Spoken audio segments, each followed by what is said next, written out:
ಆತ್ಮೀಯರೇ, ಇಂದು ಬದಲಾದ ಆಹಾರ ಕ್ರಮ, ಒತ್ತಡದಿಂದ ಕೂಡಿದ ಜೀವನ ಶೈಲಿ, ಅನಿದ್ದೆ ಇವೆಲ್ಲ ಕಾರಣಗಳಿಂದ ಕಡಿಮೆ ವಯಸ್ಸಿನವರಲ್ಲೂ ಸಕ್ಕರೆ ಕಾಯಿಲೆ ಸರ್ವೇ ಸಾಮಾನ್ಯವಾಗಿದೆ. ಆಹಾರದಿಂದಲೇ ನಿಯಂತ್ರಿಸಬಹುದಾದ ಕಾಯಿಲೆ ಇದಾಗಿದೆ. ನಿತ್ಯದ ಊಟದಲ್ಲಿ ತರಕಾರಿ ಸೊಪ್ಪುಗಳನ್ನು 50%, ಪ್ರೋಟೀನ್ ಇರುವಂಥ ಆಹಾರ ಬೇಳೆಕಾಳು, ಮೊಟ್ಟೆ ಇತ್ಯಾದಿಗಳನ್ನು 25%, ಉಳಿದ 25% ಭಾಗ ಅನ್ನ ಅಥವಾ ರೊಟ್ಟಿ ಸೇವಿಸಬಹುದು. ಹಸಿ ತರಕಾರಿ ಸಲಾಡ್ ಸೇವಿಸಬಹುದು. ಕೊಬ್ಬು ರಹಿತ ಮೊಸರನ್ನು ಸೇವಿಸಿ.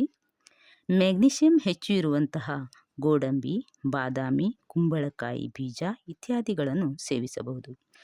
ಪೇರಲೆ, ಕಿತ್ತಳೆ ಮತ್ತು ಸೇಬು ಈ ಹಣ್ಣುಗಳನ್ನು ಮಾತ್ರವೇ ಸೇವಿಸಿ. ಊಟ ಮತ್ತು ನಿದ್ದೆ ಇವುಗಳ ನಡುವೆ 2 ತಾಸುಗಳ ಅಂತರವಿರಲಿ.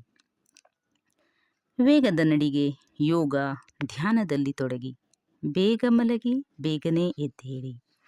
ಟೀ, ಕಾಫಿ ಬದಲಾಗಿ ಮಜ್ಜಿಗೆ ಹುಲ್ಲು, ಶುಂಠಿ, ಒಂದೆಲಗ, ನುಗ್ಗೆ ಈ ಮುಂತಾದವುಗಳನ್ನು ಕುದಿಸಿ ಟೀ ರೂಪದಲ್ಲಿ ಕುಡಿಯಬಹುದಾಗಿದೆ. ಬೇಕರಿ ತಿಂಡಿ ಮತ್ತು ತಂಪು ಪಾನೀಯಗಳಿಂದ ದೂರವಿರಿ. ಮಾದಕ ವ್ಯಸನಗಳಿಂದ ಮುಕ್ತರಾಗಿರಿ. ಸಾಧ್ಯವಾದಷ್ಟು ಮೊಳಕೆ ಕಾಳುಗಳನ್ನು ಹಸಿಯಾಗಿ ಸೇವಿಸಿ.